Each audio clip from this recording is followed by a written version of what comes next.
Hi everyone, it's Maris from Maris Art. Today I'm going to show you how to make the cover for this book that I'm making, which is a book on Vietnam, my granddaughter's Christmas present with all her photos in it from her trip to Vietnam. I also have on my blog, which is Maris art.blogspot.com, how you do sewing in the signatures on a three-part video. Okay, so what you'll need is some rulers, a pencil for marking things, pair of scissors.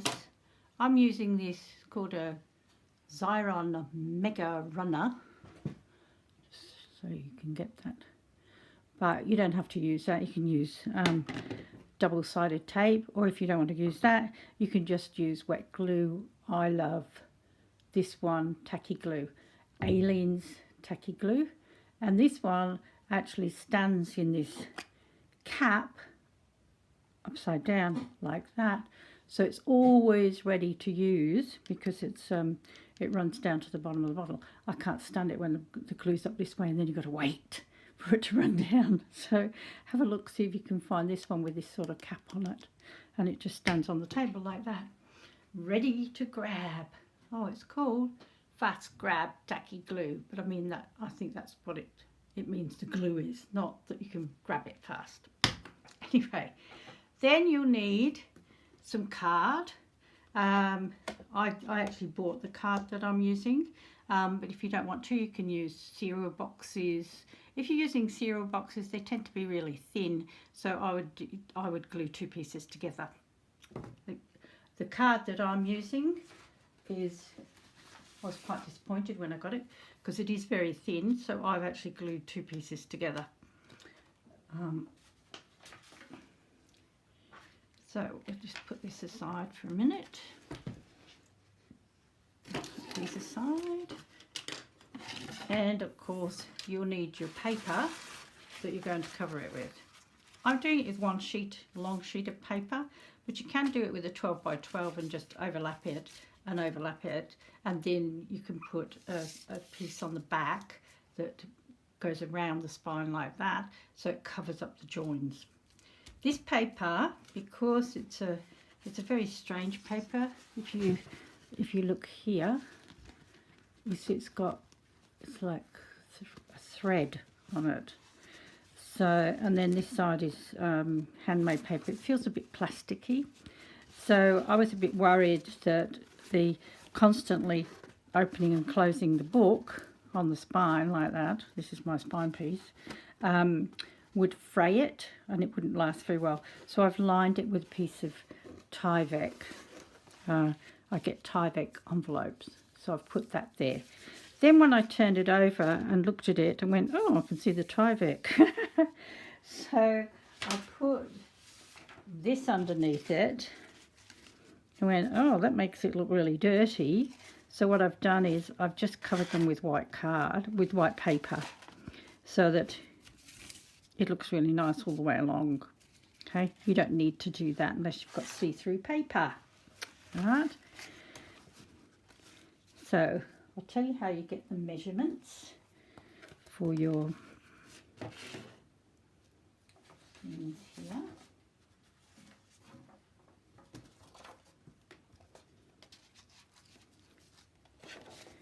So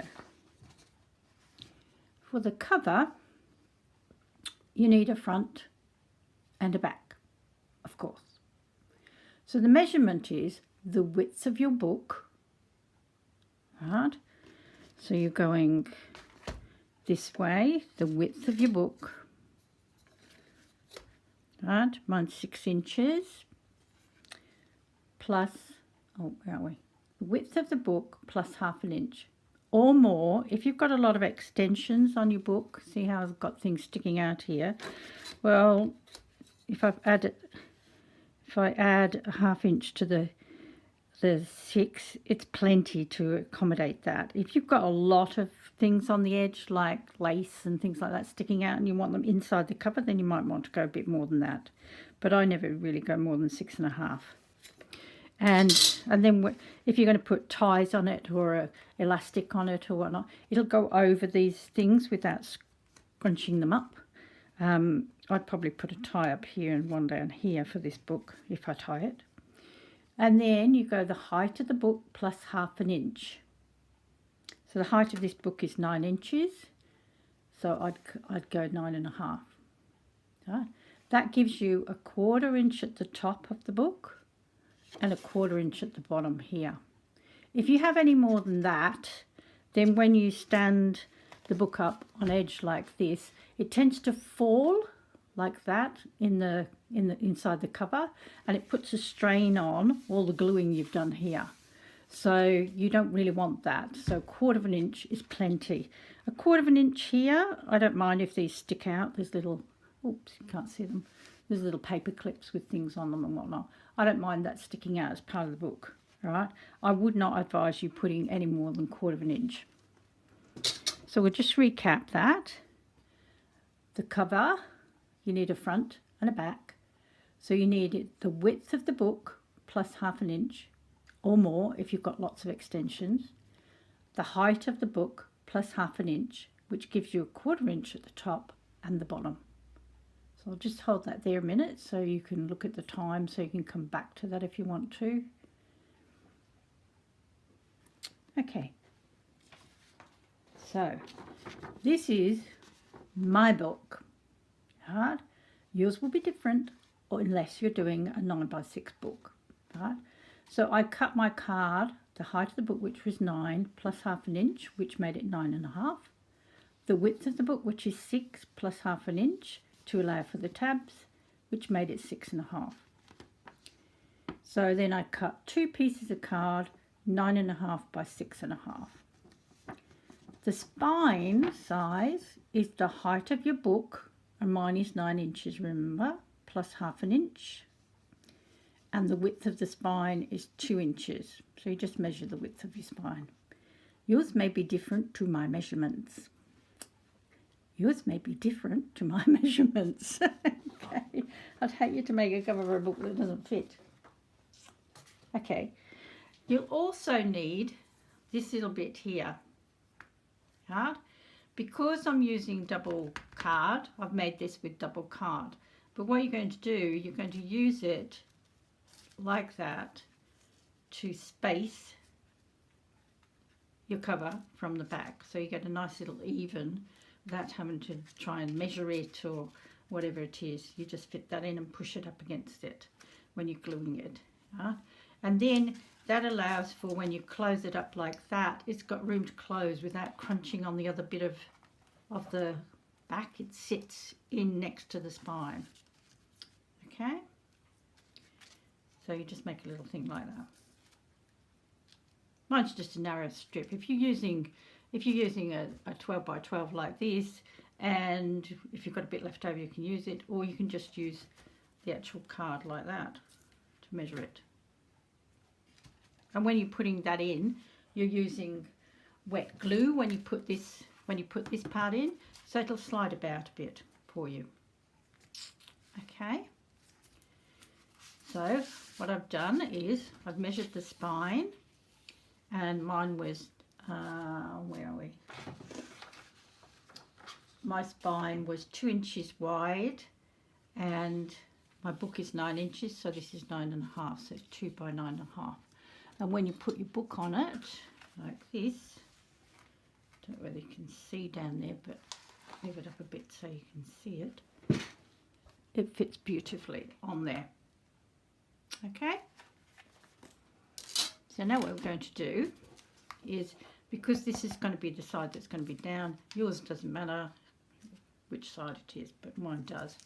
So I'm just going to use my handy dandy thing here. This bit doesn't need, it's just to hold it in place really. Doesn't need, whoops, oh, it's closed up. It doesn't need a lot of glue. The wet glue will be on this part, which is going to be holding the whole thing in place. You can use wet glue on this, But I've found that often when you do that and you lay it down, then what happens is all your paper bubbles. Wouldn't matter on this paper because it's all bubbly anyway, but it's really annoying if your paper bubbles. If it does bubble, then what you can do is get an old credit card and smooth out all the bubbles. Right? But I do it this way. So then I'm going to find my, where's my little guide thing, and put that there, and then just push this up, line it up with the top and the bottom like that. I'm pushing it against the thing, and then just lay it down. If you're using wet glue, it'll be the same thing. And you've got a nice little spine thing there. Right? Oh, that side I'd already sort of creased it a bit because it's got the Tyvek on it. Just need to crease it a bit, but I don't want to do it with the with my bone folder because it'll wipe out all those lovely creases that are in the paper. Okay, so we put some glue on this side or double-sided tape, whatever you want to use. I love this thing. This is about the only thing I use it for though, because it's really not a good glue. Okay, so then you get this little guide, hold it in place, get your thing. See, I'm holding it up so the glue doesn't stick to the paper while I line it up. You've probably got a nice view of the top of my head.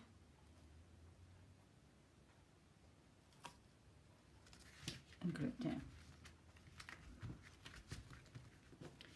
And then we have them nicely in place.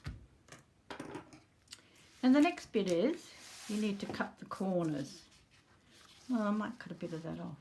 No, I won't, because of the sort of paper it is. I'll leave it like that. I'll cut some of these ends off. See, this stuff doesn't like to cut. You see that? It just doesn't like being cut. So I might have a job just cutting this corner here. I'll just draw it in for you so that you can see how much I'm cutting off, because it's going to be hard to do with these stupid scissors.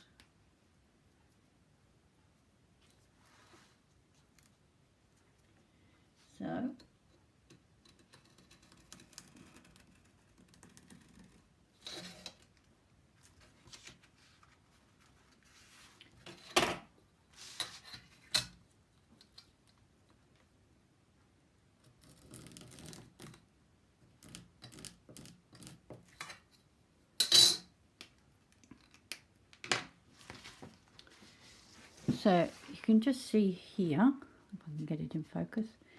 See, I'm not going to cut it right up to the corner. I'm leaving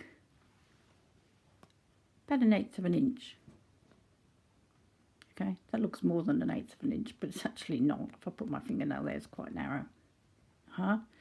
And that's just so that when you turn it over like this, you get a nice neat corner. So I'll just cut these off. Oh, it's cutting nicely now. Wasn't cutting well at all before when I cut the big thing off. This one I've gone a bit close, so I'm a little way away. And this one I'll cut off here. This is where it doesn't like being cut. I have to turn it around the other way. It's those fabric bits that don't like being cut. It must be plastic, I think. There we go. And a little bit off here.